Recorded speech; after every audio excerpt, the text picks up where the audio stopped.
Қазақстанда бір жыл бұрын ашылған әлеуметтік корпоративтік отбасы мен жастарды қолдау қоры мен халықаралық қаржы компаниясының серіктестігімен құрылтайшысының бірі Ассоциация Қазақстан әйелдері Байымбетова Гүлнар Аманжолқызы. Азаматтық журналистік зерттеуімізде осы компанияда пирамидалық схемасы бар екені, сонымен қатар бұл компания осы күнге дейін заңсыз банк қызметін атқарып келгеніне дәлелдерімізді құзырлы органдарға ұсындық. Отбасы мен жастарды қолдау әлеуметтік корпоративтік қордың құрылуына Гүлнар Байымбетова атсалысып, Гүлбану Сәпимен бірге отырып, осы компанияны ашқан. Осы күнге дейін елдің және салымшылардың сеніміне кіріп, қаражаттарын IC компаниясының селл-шотына құйғызып келген. Арзан пайызбен үй, көлік алам деген азаматтарымыз, салымшыларымыз осы компанияға бүгінгі күнге 100 миллион салып, үй түгел ақшаларын ала алмай жүргендердің саны артып, 20-дан астамға жетті. Елді зар елеткен Гүлбану Сәпи мен Гүлнар Байымбетова осы проблемаларды естісе де, естімеген еш нәрсені көрмегендей өз жұмыстарын жалғастыруда. Ассоциация Қазақстан әйелдеріне әкімдіктен келген хатты Байымбетова Гүлнар өз мүддесіне пайдаланған ба? Бұл хатты алдыңғы бейнематериалымызда ұсынып кеткенбіз. Байымбетова Гүлнардың қолына түскен әкімдіктің хатын басқа кім пайдалана алады екен? Осы жылдың тамызына дейін осы компанияның серіктесі мен құрылтайшысы болып келген Гүлнар Байымбетова 2020 жылдың қыркүйек айында отбасы мен жастарды қолдау қорының құрылтайшысынан бас тартты.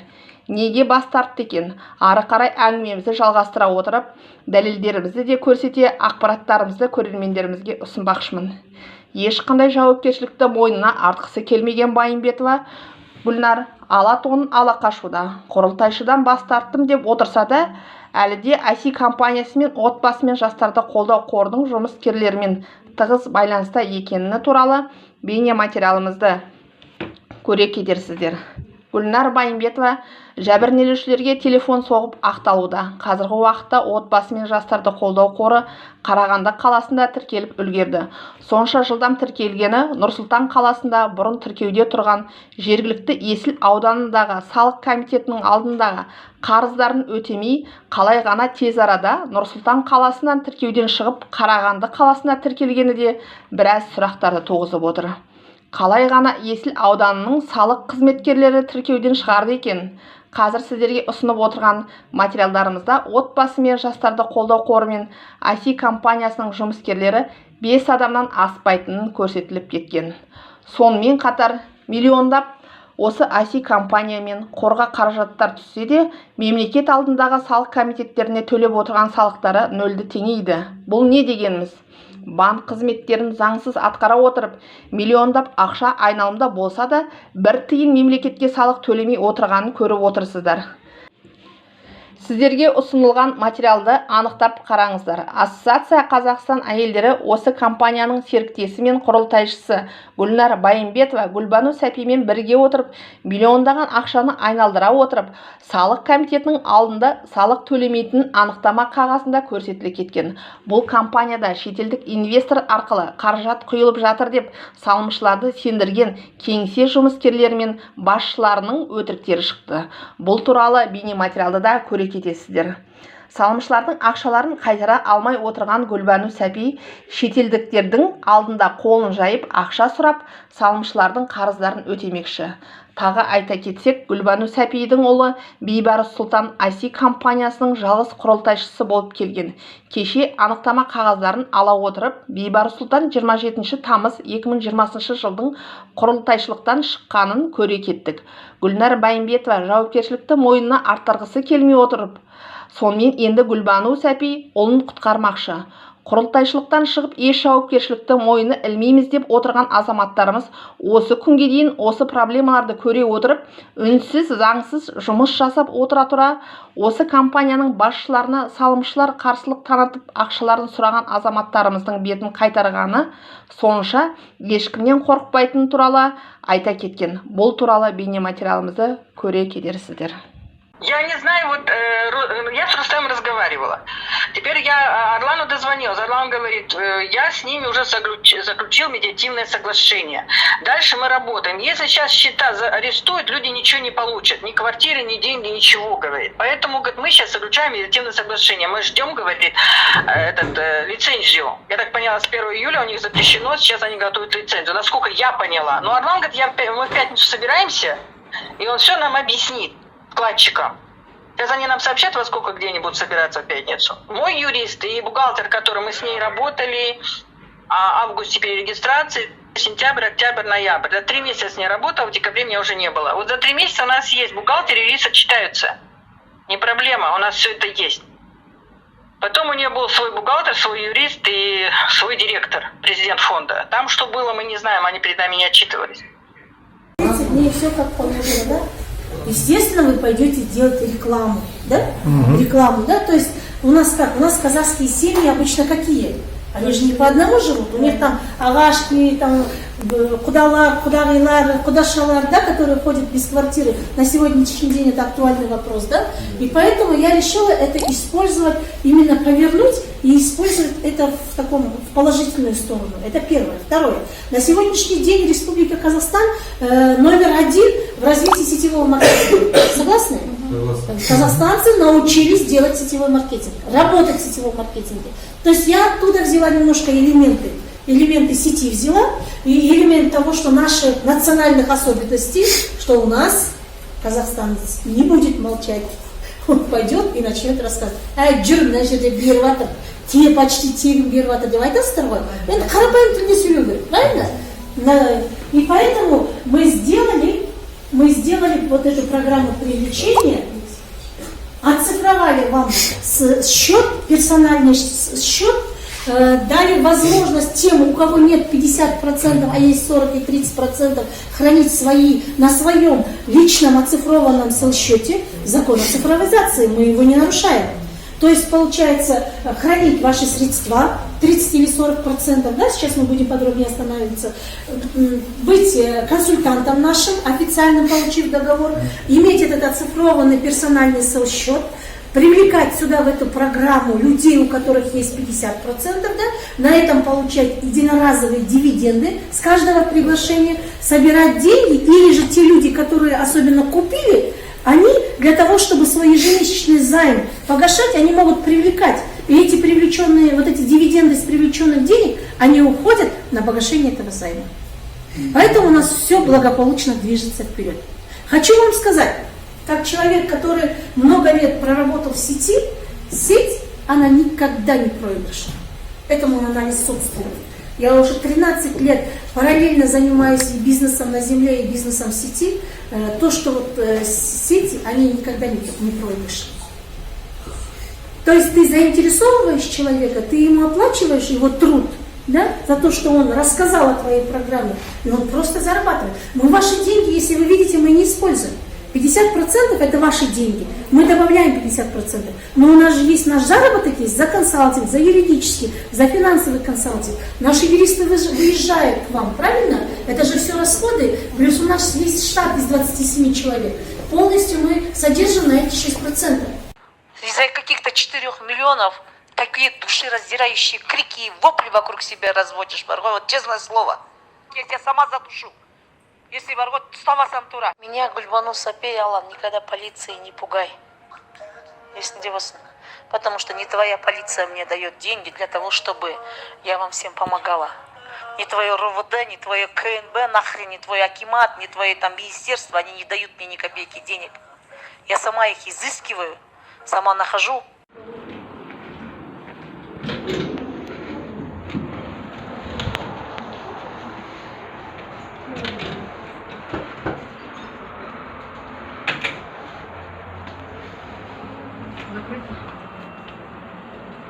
Там что, да, она, наверное, не приходила, что все закрыто.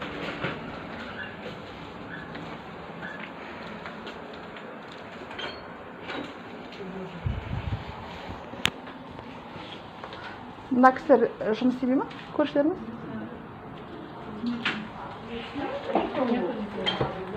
Все, давайте это обращение сделаем на имя Касым-Жомарт Токаева. Да, да. Всё, расскажем обо Что всем. значит я не признаюсь? Я вам говорю, как есть. Вы спросили меня, я вам говорю, как есть. Да, у компании есть проблемы, и проблемы серьезные, возможно. Без проблем, я даже это говорю на камеру. Но проблемы заключались не сколько в самой компании, сколько в тех проблемах, с которыми она столкнулась. Ребята, это первый казахстанский проект. Да, не все гладко, не все четко, есть углы. Эти углы отрабатываются, заметьте. Люди получают. Это вы вот маленькая кучка стоите, а сколько людей получает? Послушайте, за год 1 700 000 000 влито в Казахстан денег, инвестиционных денег. Понимаете? Это не у кого-то собирали, как в кооператив, складчину, тому дали, этому дали. Это пришли инвесторы и вложили в Казахстан. Этот проект уже не остановить. 15 филиалов по Казахстану работает. И сейчас еще идут сделки, которые закрываются. Пусть небольшие, но закрываются. Как бы ни было плохо. Я эту Гульбану в глаза еще не могу поймать. Не юристы, а Здесь компания. Отключенные все телефоны. А что вы хотите? Естественно, хоть бы кто-то. Ни Орлан не отвечает, ни это Гульбану не отвечает. Почему ни со вот мной? этот Ерлан. Почему все на эмоциях? Все на эмоциях. Ну, можно ходить и кричать, вот каждый свою копейку трястись, а можно просто взять и вместе собраться и помочь компании. Сейчас единственное гулики, я договорю, единственное только гулики ездят по заграницам, пытаются найти финансирование, чтобы решить все ваши проблемы. Клянусь, она приедет и все долги закроет. Нет, вы сами двояко говорите, расхождение ваше. Вы говорите, компания, вот, она все нормально, да? Она рассчитывается, значит, у нее есть средства. Здесь же, говорите, гулики там по заграницам, как бещара ходит, да, с Казахстана. Подайте мне, да, чтобы я вот этих обездоленных своих сограждан, да, отдала им ихние же деньги. Я осталась, вот теперь послушайте, я осталась без квартиры. Я без квартиры осталась, понимаете? Она в курсе. Мне 62 года, я пенсионер. Я поверила им. Я сейчас снимаю в общежитии какую-то комнату, вы представляете? Она вот это слышит. Юрист это знает. Да при чем здесь юрист? Они все исполнители. Это все идет сверху. Где справедливость? Где наши... Бүгін біздің YouTube каналымыздың қонағы психолог, нумеролог, бизнес кеңесші Саукымбеков Елнұр мырза қаржы пирамидасына байланысты біраз ақпараттарын беріп кетеді. Сетевые структуры, сетевые инструменты использованы для того, чтобы наводить прямую коммуникацию с человеком. То есть это воздействие, там используется буквально именно все эти технологии воздействия НЛП, когда человек просто-напросто уже отключает свое мышление, он полностью доверяет, он полностью переходит в сочувствование в каких-то там образов или мышления, ему навязывается это, садится, посаживается глубоко, хорошо в подсознание эта цель, и этот человек садится, этот будущий клиент, он просто потом на крючке. Здесь используются очень тонкие инструменты. Это поздороваться, это поговорить, это спросить. Это почему? Потому что консультант любого сетевого бизнеса, он немножко и психолог. Он должен спросить, как у вас дела, он немножко должен стать родным. Да. А сама схема обогащения рассчитана на простую житейскую нашу жадность. Вот жадность, вот она и приводит нас к этим потерям. Почему? Потому что все схемы говорят о быстром обогащении. То есть тебе ничто не нужно вкладывать, приведи нам 10 человек, и ты будешь просто ничего не делать и получать деньги. Если это звучит, ну это естественно понятно. Это естественно понятно, что эта схема, она выстроена вот и рассчитана на вашу психологию стандартную, где вы должны просто-напросто ощутить, вот вы лежите себя, да, вот нам хорошо навязан этот образ, да, где вот образ вот этого роскоши и богатства, где мы лежим на песку белом, а у нас вот на счете падают большие деньги, вот перед нами лазурное море, там люди по пляжу счастливые улыбаются. Вот образ этого рая, он у нас в голове прописан за многие-многие годы. И вот этот образ, он сидит. И никто не думает о том, что на самом деле, если вот среди миллиардеров, если вы сделаете опрос или изучите их историю становления, там труд. Там в первую очередь труд, упрямство и вера. Там был труд, там колоссальный был вложен труд, а потом уже, естественно, человек достигал успехов.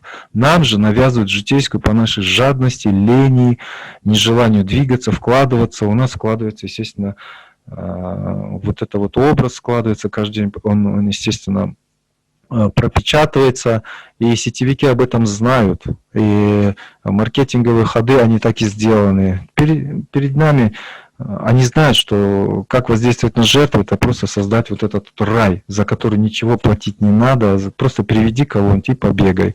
И положи, пожалуйста, на наш счет еще какую-нибудь там денежку, и все, и потом все у тебя будет хорошо.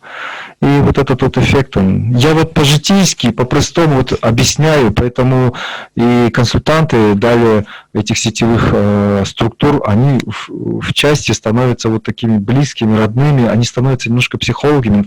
Почему? Потому что они эту коммуникацию нарабатывают.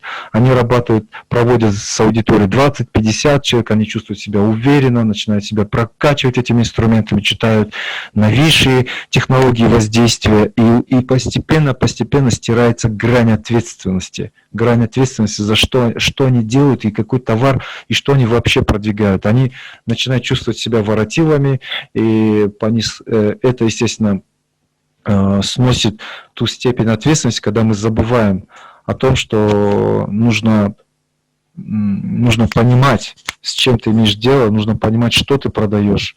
И ведь многие сетевые инструменты, они созданы так, что человеку даже этот товар и не нужен.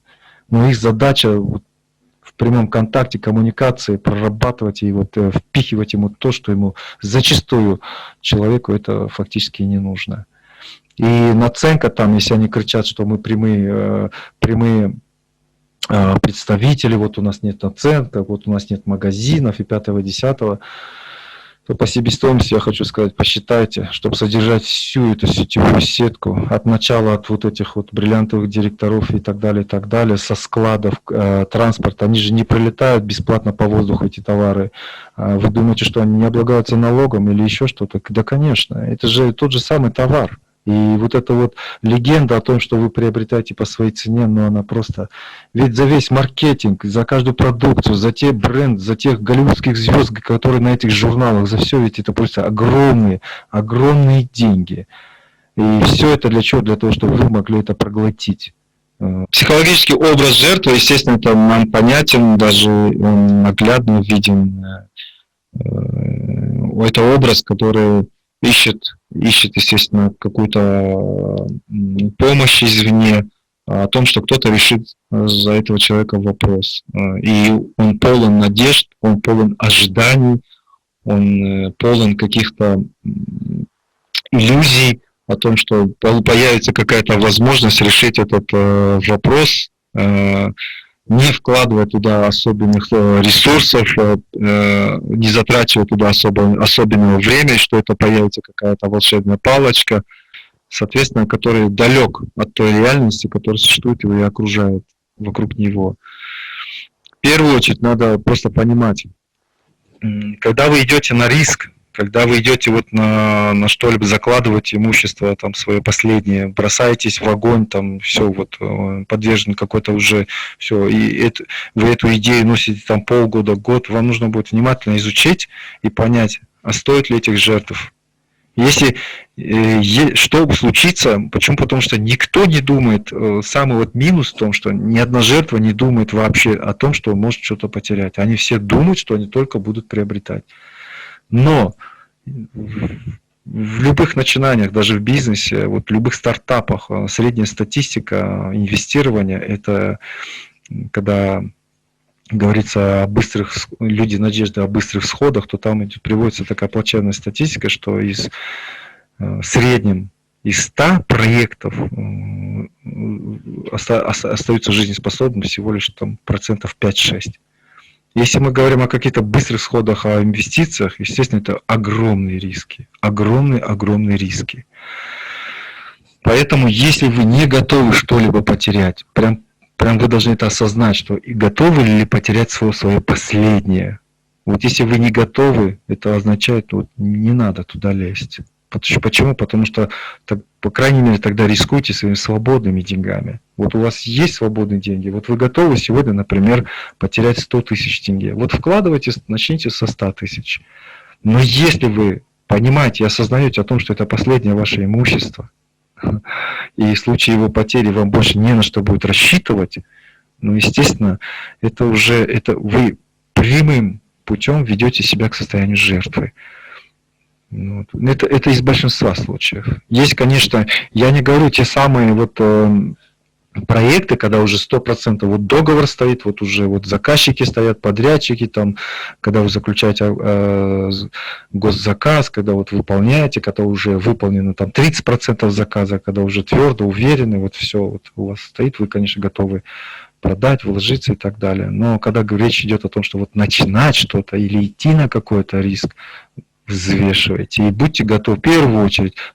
Всегда спросите себя и запишите, я потеряю это, что я буду делать дальше? Думать нужно всегда о том, что вы можете потерять. И это в первую очередь, а не о том, что вы можете приобрести. Вот если вы готовы принять, вот если вы готовы с этим, если вы просчитали все, если вот вы все риски для себя уже на сегодняшний день, все риски перечислили и готовы их принять, вот тогда, пожалуйста, действуйте, включайтесь. И то сделайте еще паузу, и при этом случае вы обязательно должны сделать паузу, и вот в спокойном состоянии уже взвесить для себя все за и против.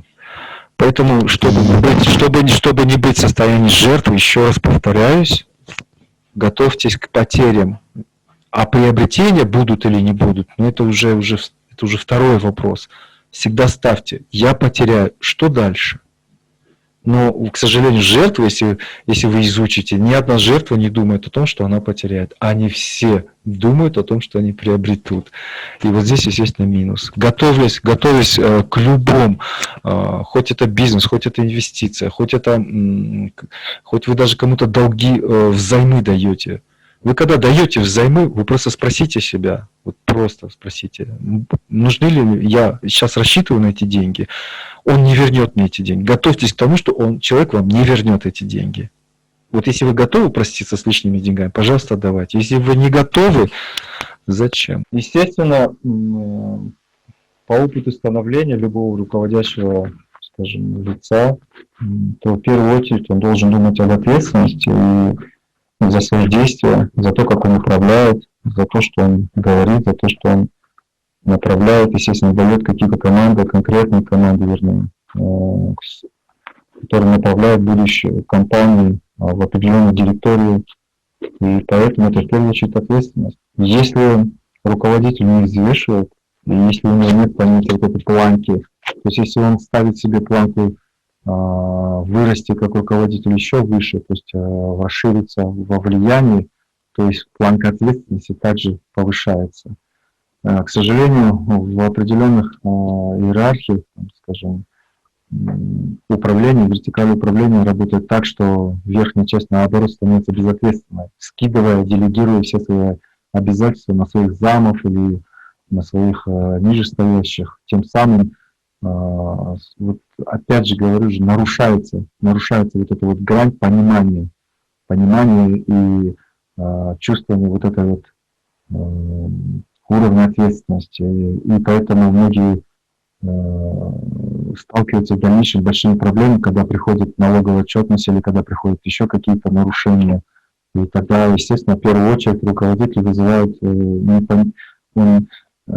если это грамотный руководитель, в первую очередь он спрашивает себя, почему произошло какие-то нарушения. Если у него нет этого, если не выработаны, то, соответственно, он в первую очередь начинает обвинять весь свой персонал. И, соответственно, делегируя ответственность, он также, проблема в том, что он также и сбрасывает свою ответственность с себя. Так вот, это, естественно, это и тормозит процесс развития самой компании, развития самого руководителя. И он неизбежно будет сталкиваться с какими-то проблемами юридической формы. Мадина, я хотел бы пожелать вашему каналу процветания. Пожалуйста, продолжайте свою работу, освещайте жизненно важные вопросы для нашего населения. Вы делаете хорошую работу. Всем вам успехов. И всем слушателям я хотел бы пожелать: богатейте, пожалуйста, пользуйтесь инструментами, их очень много, финансовых инструментов, но в первую очередь, пожалуйста, изучите, и изучите это не одним днем, не просто словами, сядьте, ищите информацию, изучайте, проверяйте юридическую сторону данной информации, посмотрите, что за команда, посмотрите, кто, и посмотрите, что за продукт, и всегда сомневайтесь, если речь ведется о быстрых доходах, о каких-то, о чудесном исцелении, скажем, прошу прощения, конечно, в кавычках, чудесном исполнении ваших каких-то давно не сбывшихся мечт и желаний. Это уже идет направленная тактическая работа по поиску жертвы. Поэтому я всем вам желаю перейти от жертвы в хозяина своего судьбы, и богатейте, будьте счастливы, будьте успешными. Всего вам хорошего. До свидания.